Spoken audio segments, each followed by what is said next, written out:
বিসমিল্লাহির রহমানির রহিম। আমরা এখন আছি হচ্ছে উত্তরাতে, উত্তরা ৩ নম্বর সেক্টর। এটা লেক পার্কের সাথে। পার্কটা খুব সুন্দর করে সাজিয়েছে তারা। আশপাশে দেখেন গাছ লাগাইছে নতুন করে এবং হচ্ছে বৃক্ষরোপণ করছে। এইদিকে হচ্ছে লেক পার্ক, কিন্তু লেক পার্কটাও অপরিষ্কার, চারপাশে হালকা ময়লা টয়লা ফালায় রাখছে, তো এই জন্য অপরিষ্কার লাগতেছে। প্লেসটা খুব সুন্দর। প্রত্যেকটা নদীর পাড়ে যদি এভাবে গাছ এবং বিভিন্ন ধরনের ফুলের গাছ, ফলের গাছ রোপণ করে রাস্তাগুলো একদম ইট দিয়ে বসিয়ে রং করে দেয়, তাহলে খুব সুন্দর লাগতো।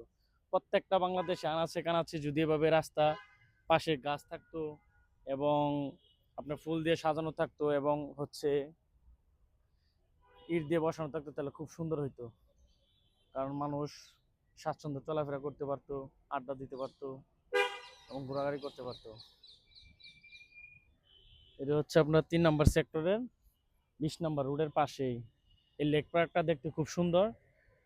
প্রত্যেকটা গ্রাম অঞ্চলে উচিত এভাবে সুন্দর করে নদীর পাশে বেড়িবাঁধ দিয়ে এবং ইট বসিয়ে রাস্তা করে ফুলের গাছ, এই যে দেখেন খুব সুন্দর ফুলের গাছ, এরকম ফুলের গাছ তৈরি করে দিলে খুব সুন্দর লাগতো। এবং দেখেন এই যে কত সুন্দর ফুলের গাছ লাগাইছে, এবং এই যে ফুলের গাছ এবং আছে হচ্ছে ফলের গাছ, বিভিন্ন ধরনের আইটেমের গাছ আছে এই জায়গায়।